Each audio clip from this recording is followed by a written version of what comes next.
This is the Calculus 1 lecture for section 4.6, topic 2. I divided this section up into two parts because, so the first part, topic 1, I assigned a couple of modules ago. And the reason I divided it up into a couple of parts is that topic 1, so like the first part is learning kind of like your uh, just the idea of integration and using like the kind of like the most common rules that you will find yourself using as you integrate various functions. And topic 2 is a specific method of integration. So in Calculus 2, you'll be learning a bunch of different methods for integrating functions. And in Calculus 1, we learn one of those methods. And that method's called integration by substitution or integration by use substitution. And so that's what this is about. So unlike derivatives, so with derivatives, you can basically like look at any function and using your differentiation rules, you can differentiate like any function that comes your way. Integration is more complicated because when you're integrating, you're going backwards, and like when you find derivatives, you can simplify that derivative. And so when you're integrating, you're given the derivative, right? And you're given the derivative oftentimes in its most simplified form. And so it's like really hard to figure out, like, suppose, for example, a derivative came from the product rule, right? And you're given that derivative in its most simplified form, and your job is to find out what the original function was. Like how we learn these different methods of integration in order to figure out how, hopefully. And I will say that it oftentimes feels like a kind of like a puzzle, like figuring out what method of integration to use. So that's just a little, a little preview of Calculus 2. And Calculus 1, we just learned this one method. So it won't really feel like a puzzle, but I do want to just talk about like through this method, like how, like if you do take Calculus 2, how to tell that you would use this method versus one of the other methods that you'll see in Calculus 2. So best way to learn integration by use substitution and to like start to recognize when it is that you would use this method, best way is to just jump in with a problem. So I am going to go straight to homework, and let's look at problems 1 and 2. They kind of take you through like part of the process step by step. But let's do one where we go through the entire process. So let's look at number 3. So I'm just gonna write this on my iPad. All right, I wrote it down. I'm gonna turn off my video, make sure I'm not covering anything up. So I'll write out. No, I don't want to record. Hold on. I like accidentally started recording on my iPad. All right, we're gonna do this step by step. I'm gonna write out the steps to integrate by use substitution, and we will do the steps as I write them out. So by use substitution.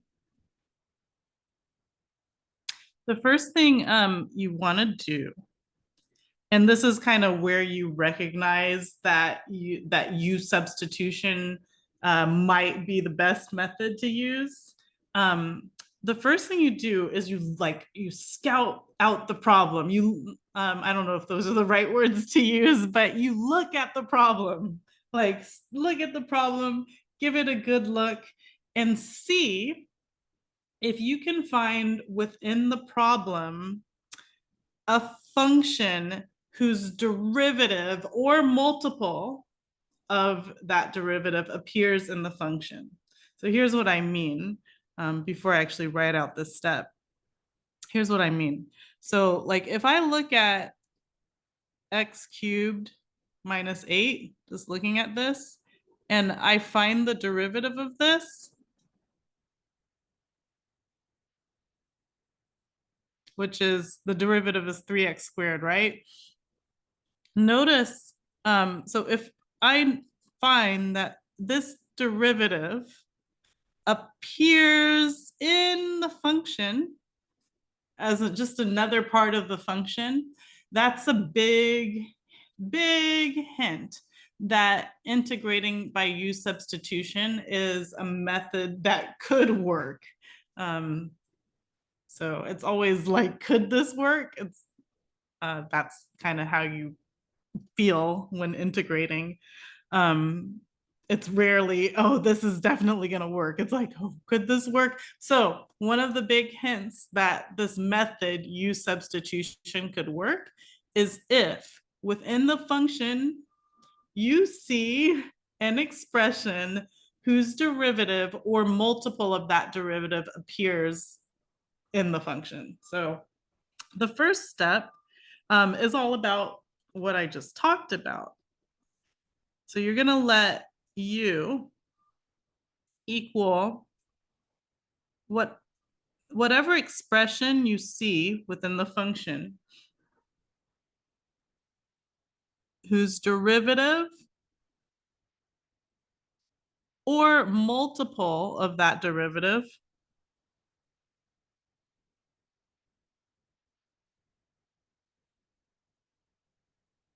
appears in the function. Oops. See, I should not write and talk at the same time unless I'm saying what I'm writing. So an expression whose derivative or multiple of derivative appears in the function.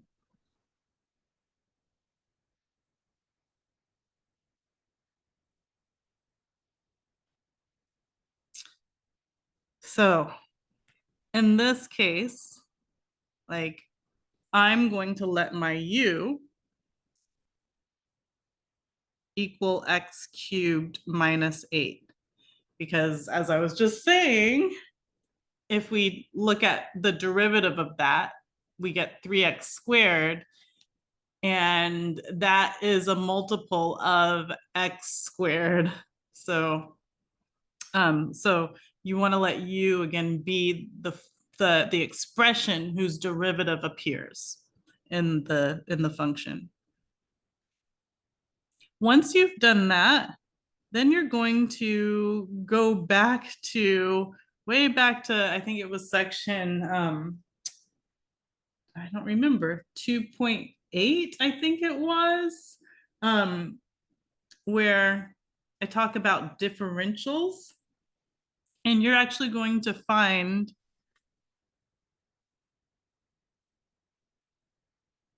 du. And you're going to find this by using the differential formula. And once you've found this, you'll solve for dx. So reminder, differential formula.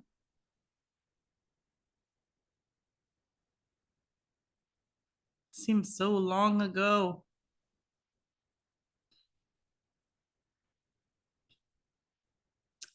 And dy equals f prime of x dx. This was from section 2.8.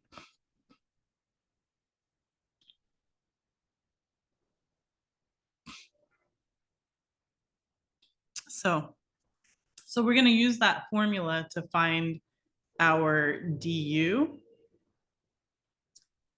And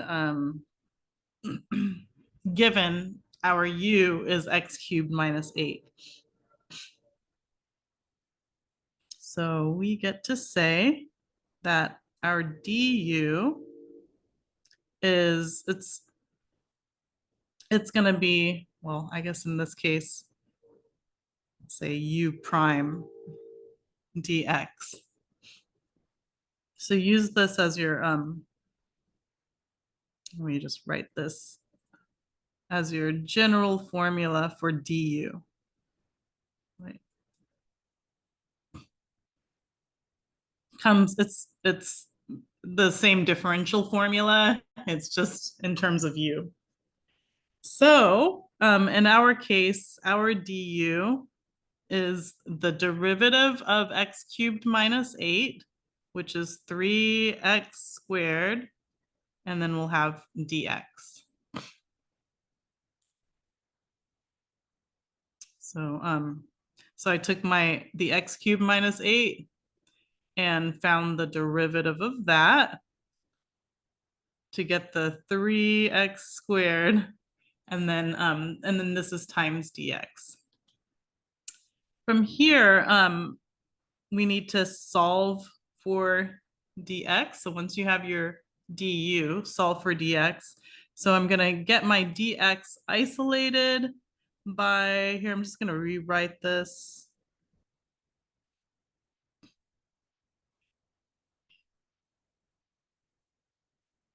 So I'm going to get my dx isolated by dividing both sides by 3x squared.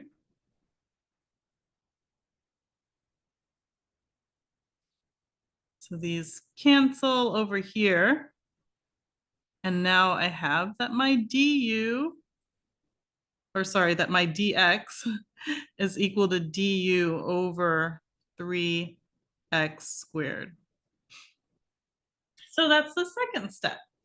So first step, find your u, which is going to be like an expression within the function that you're given whose derivative appears in that function. And then, or multiple of the derivative appears in that function. Then find your du using the differential formula, u prime dx, solve for dx. And once you've solved for dx, then you're going to go back to the original integral, and you're going to plug your u and your dx in. So the third step is to plug in your u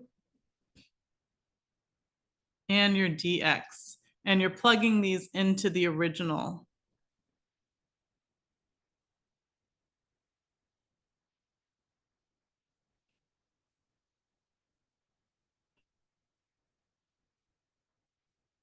So I'm gonna rewrite the original integral right now.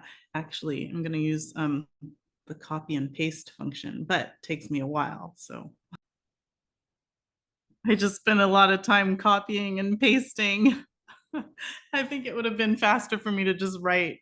And it copied this. That's so strange. But okay. So anyway, I copied and pasted our original problem. So we're finding the antiderivative of x squared times x cubed minus 8 quantity raised to the 48th power dx.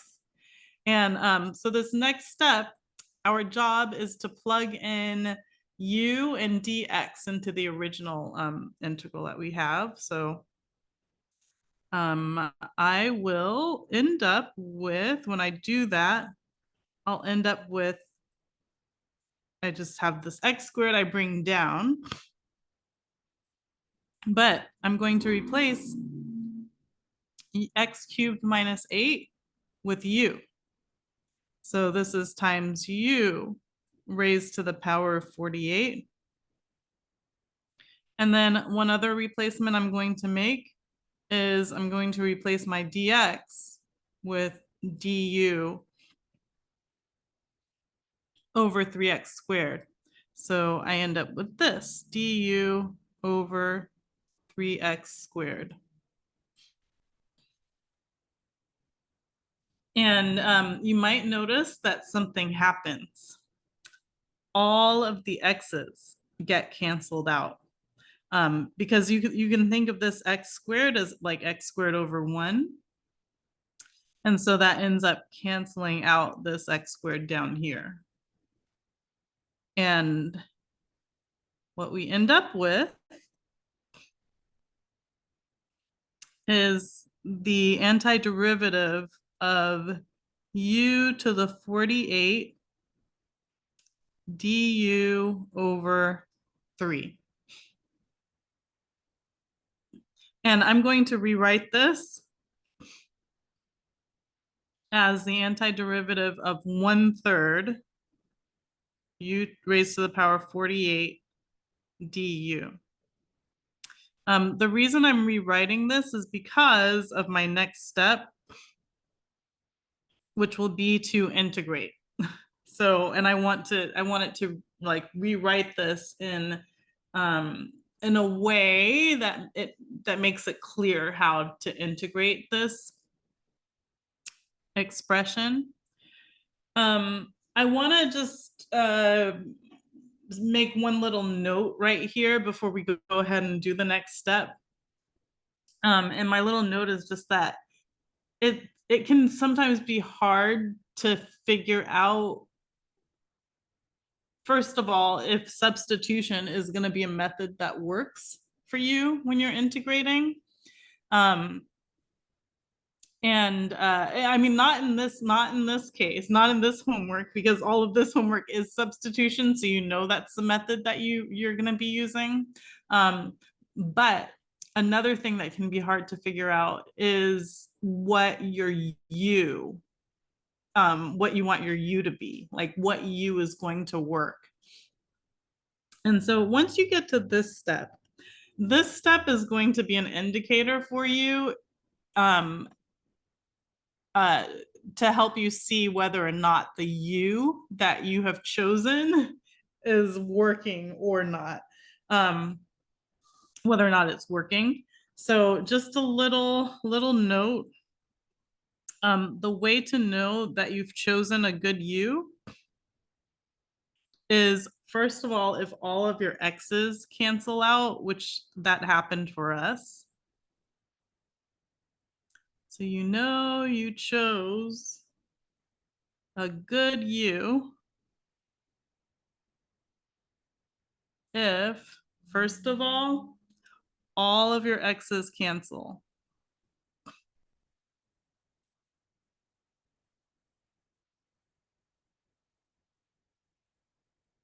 Cancel all of your x's, all of them. Ha ha ha. And then second of all, you want to, like, whatever you're left with, you want to be able to integrate that. So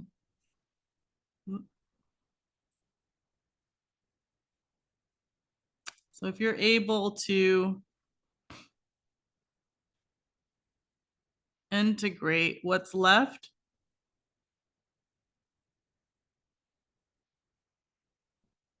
then you're good. So if all of your x's don't cancel, then you know you didn't choose a good u. And so you need to go back and try a different u, which I think is a I don't know, it's an interesting, it sounds like an interesting life lesson, right?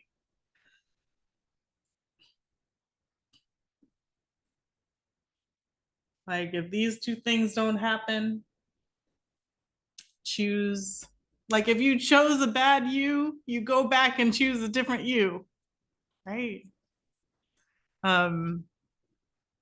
You can look at that in a number of ways, right? So the fourth step is to integrate. Again, I just want to, before I actually do that, I just want to make sure that you're good with understanding how I got from here to here. And the way I did that was I recognized that that this is the same thing as u to the 48th power times du times 1/3. And then I just put the 1/3 in front. If that makes sense. So, okay, so now I'm going to go ahead and do the fourth step again, which is to integrate what we have left, which is the 1/3 u to the 48th du.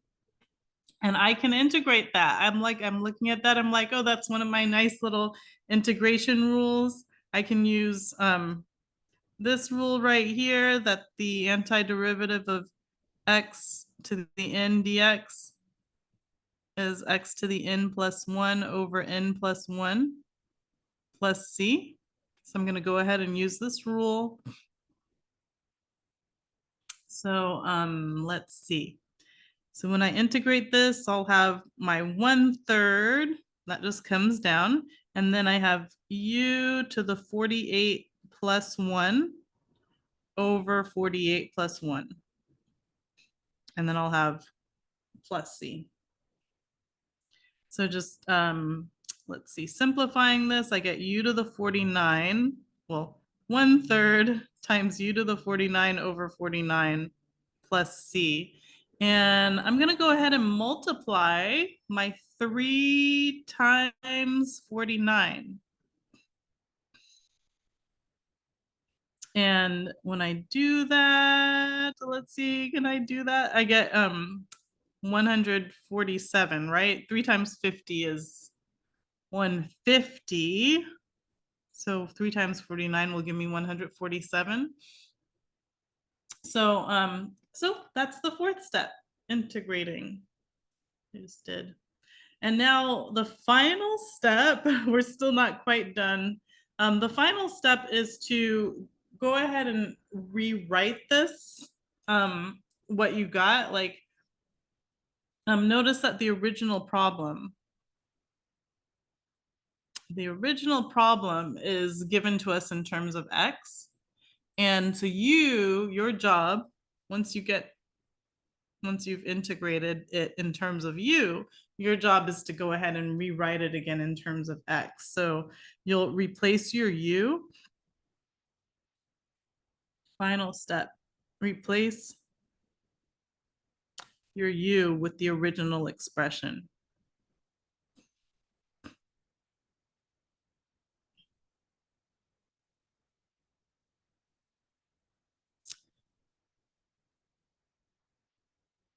So our original expression for u was the x cubed minus 8.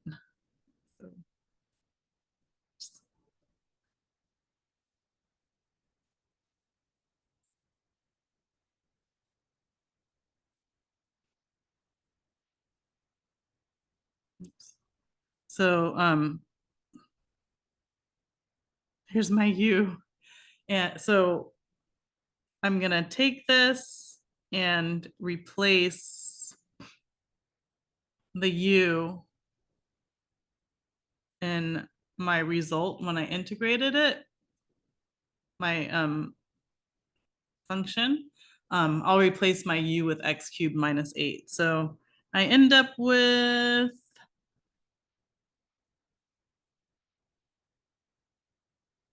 everything's basically the same, except my, why is this 4 so messed up? Everything's the same, except the u is now going to be replaced with x cubed minus 8.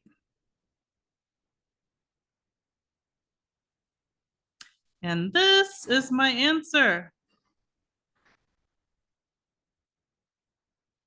That is integration by substitution, by u substitution.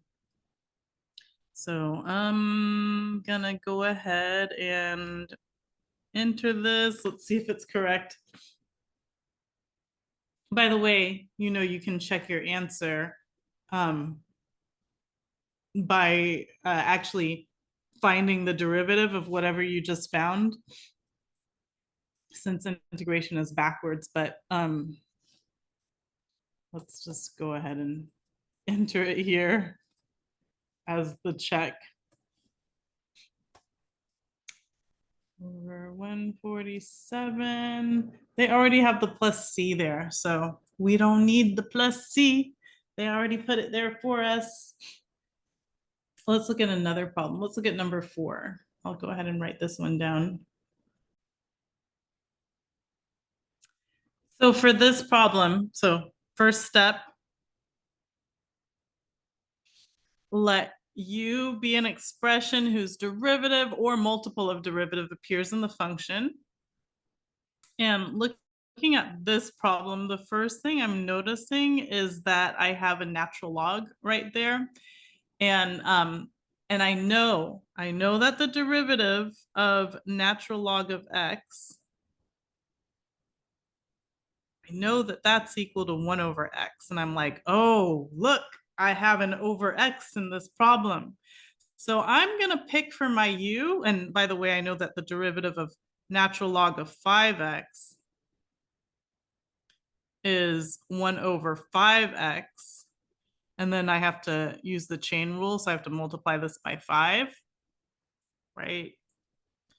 So these 5s cancel. And wow, I end up with just 1 over x there too. So anyway, because I see that, like, I'm going to choose for my u. I'm going to let my u be I'm going to let my u be natural log of 5x. Because I'm like, I see its derivative in the problem, in this 1 over x. We don't see the 1 part, but, oh, and it can just be a multiple of that derivative too. So like, right, 9 over x, that's a multiple of 1 over x. So so I see its derivative, so I'm like, I'm happy with my u. Yes, yes, yes, I love you, u. So now I'm gonna go on to the second step. That's to find my du. So for my du, I'm gonna use my little formula, which is find the derivative of my u. That's u prime, and then dx. That's the differential formula. So in this case, my du will be my u prime, which again was the using this rule.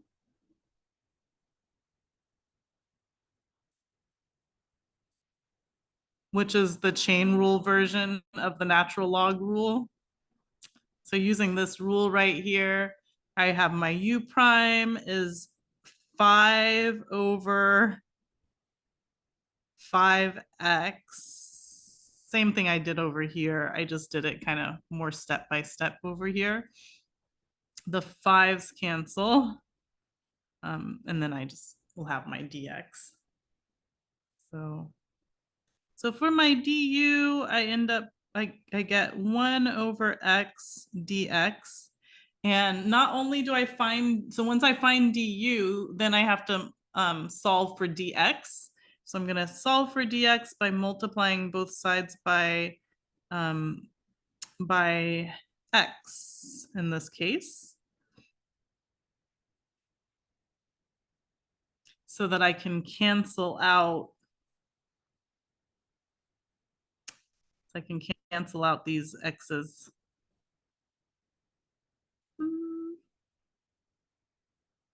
These right here. Goodbye. So now I have dx by itself, which is what I wanted. So I have dx equals x du, or 1 dx equals x du. So now I'm ready to go into the third step, which is to do my replacing. So let's go ahead and do that. So I'm going to go to my original function. Look at me, look at me. I have learned to copy and paste with the confidence that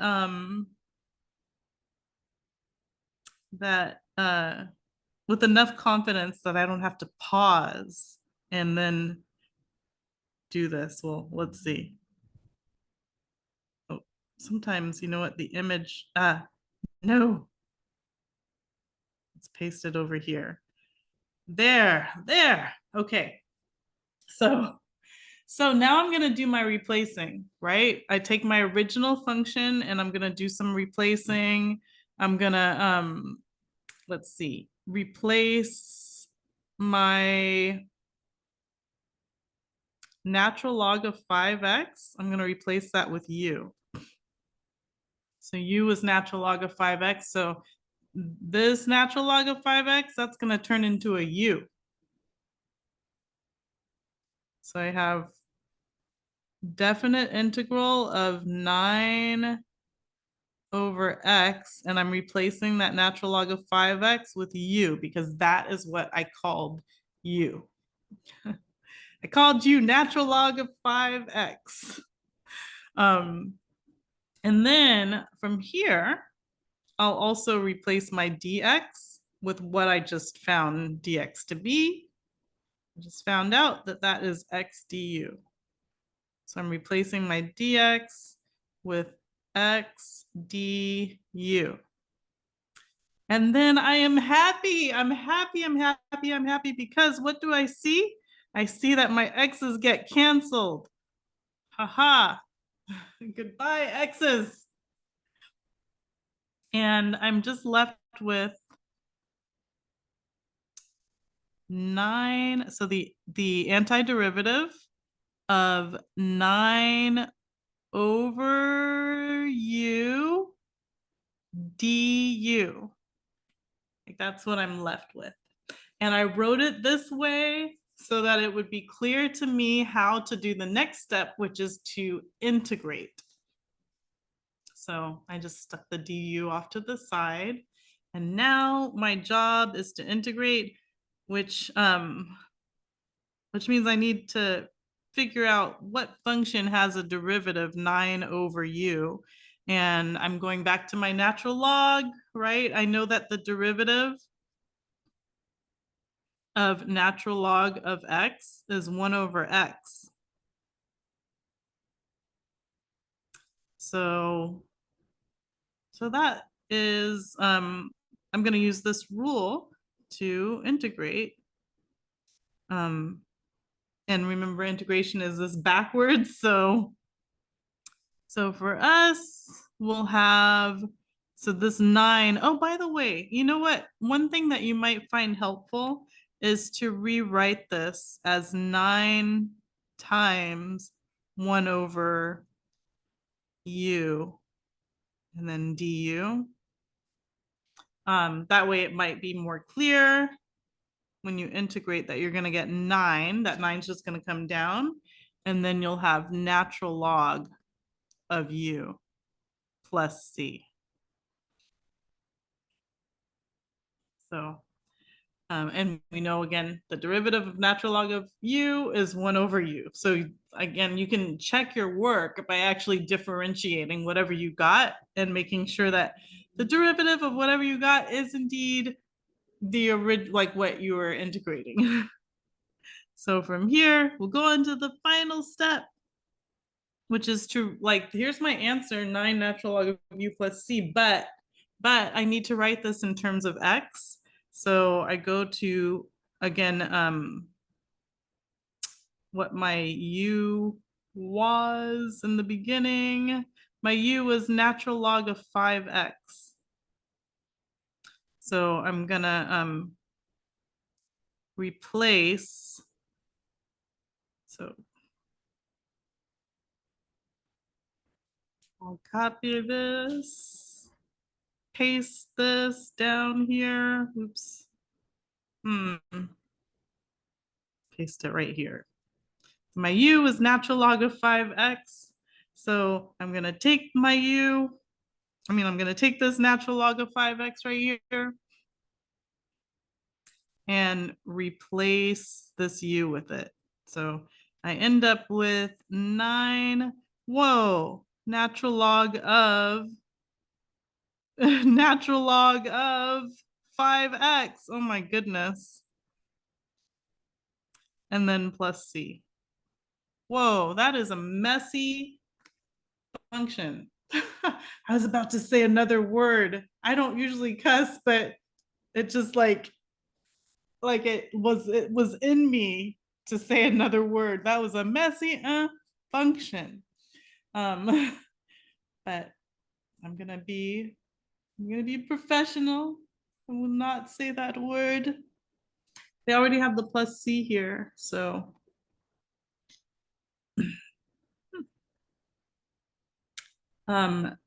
just for a fun exercise, check this. Like check it by finding the derivative. That's a good exercise. Let's do number 5, and then we'll go back up to like numbers 1 and number 1 or number 2. And then that'll be it.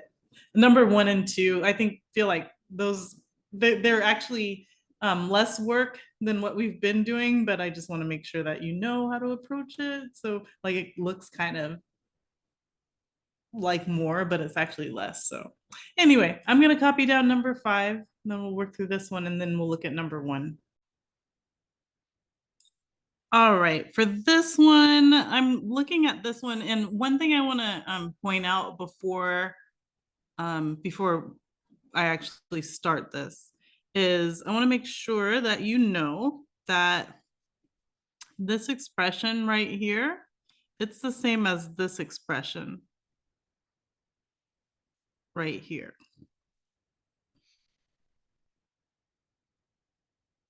So I want to make sure that that's clear. And now that that's clear, looking at this, just like pause and take a moment to see if you can pick a U. So I'm about to pick a U. But you pick a U. See if the U that you pick is the same as the U that I'm about to pick. So, okay, so maybe you picked your U at this point, and maybe you picked sine of x. That's my first instinct, is to pick sine of x. Although when you have functions that have sine and cosine, it might not always be really clear which u you're going to pick, because the derivative of sine and the derivative of cosine, those are the same, right? I mean, the derivative of sine is cosine, and the derivative of cosine is negative sine. So in both cases, those are expressions whose derivatives appear, or multiple of derivatives appear in the function. So usually what I find usually will work is picking, like if you have a function that has a sine and a cosine in it, I usually try to pick the one that has the most happening to it, if that makes sense. So like the sine of x is being raised to the 4th power, whereas cosine of x is just there, like nothing's happening to it. So I will generally like pick the expression that has the most that's happening to it. So so I'm letting my u be sine of x, because I know the derivative of sine is cosine. Go on to the second step, which is to find my du, which is the derivative of my u, and then dx. And then I need to solve for dx, which means I'm going to divide both sides of this by cosine of x. So I'll divide both sides by cosine of x in order to get my dx isolated. So I have my dx equals du over cosine of x. Now go to my original function. I'll just do it right here. So this is my 3rd step that I'm about to do. So let's see, I bring the 3 down. I'm gonna replace my sign of x with u. So this will be 3u to the 4th power. And then I have cosine of x, and I replace my dx with this du over cosine of x. I'm happy because what just happened? I can cancel out my x's. So now I'm left with the antiderivative of 3u to the 4th du. I'm also happy because 2, I can integrate this. I know how to find the antiderivative of this. Add 1 to my exponent. So this is 3u to the 5th over 5 plus c. And then last of all, go and replace my u with sine of x. So I end up with 3 times sine of x to the 5th power over 5 plus c. Or another way we can write this, a more common way to write this, would be like this.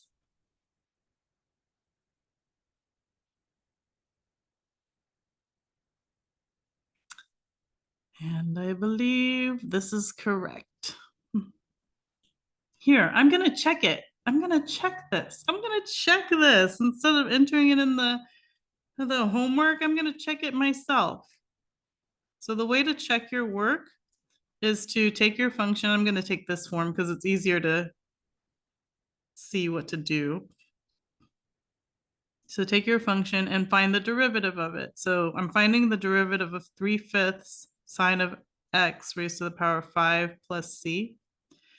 And I bring my 3/5 down and then use the power rule. So this is times 5 sine of x to the 4th power. And then because of the chain rule, I have to multiply this by the derivative of sine. So I have times cosine of x, and then the derivative of c is just 0 because c is a constant. The 5's cancel, and I get, what do I get? What do I get? Do I get what I started out with? I believe this is what I started out with. Yes, it is. Yay. So I know it's correct, right? So I didn't have to enter that. I know it's correct because I just checked it myself. So, okay, so let's look at number 1. So number 1, it's kind of taking you through steps 1 through 3, 1, 2, and 3, and then it stops. So, but people find it confusing because it's like, huh? I mean, it's because it's because you get used to doing, the whole thing. So we'll just look at this one, then call it the end of the video after this one. So once again, before I say what I would pick for you, pause it and see if you can figure out what you would pick for you. See if you can take a guess for the u. So I'll tell you what my u is. I'm picking x to the 5th minus 8 because I know that the derivative of x to the 5th is 5x to the 4th. Pick as much of pick as much as you can for you. So let me just say here's what I mean. So like you could, like, maybe you look at this and you're like, okay, I want my u to be just x to the 5th because I know the derivative of x to the 5th is 5x to the 4th, and x to the 4th appears here. If there's more that you can include with your u, include that. So I'm using the entire expression x to the 5th minus 8 because I know the derivative of 8 is just 0. And so the derivative of x to the 5th minus 8 is the same as the derivative of x to the 5th include that -8 there. Like include as much as you can in your u without messing up the u, as in without compromising the fact that your derivative of u has to appear in the function. The derivative or some multiple of the derivative has to appear in the function. So you don't compromise that. So I pick x to the 5th minus 8 because I see the derivative appearing in the function, and I want to pick as much as I can. I mean, include as much of the expression as I can. So I'm including the -8 there. I'm not including the raised to the 5th power because that just would mess everything up. That's like that ends up giving me a really a more complicated derivative. So so I just picked like the part that's not going to mess things up. X to the 5th minus 8.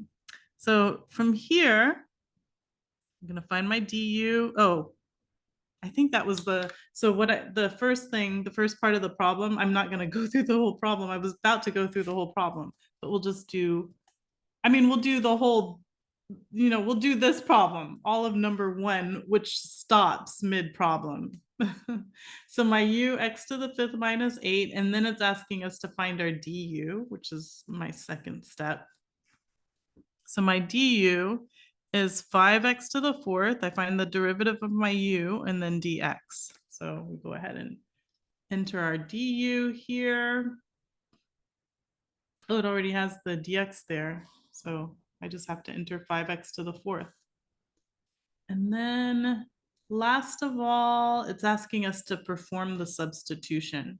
So I'll go ahead and do that. And I guess that would be my third step. So in order to do that, we have to solve this for dx. So I'm going to divide both sides by 5x to the 4th. These cancel. And now I have my dx equals du over 5x to the 4th. And I'll go ahead and perform the substitution that they ask us to perform. Erase this. And let's see. So I have the antiderivative of x to the 4th over my u, which was x to the 5th minus 8.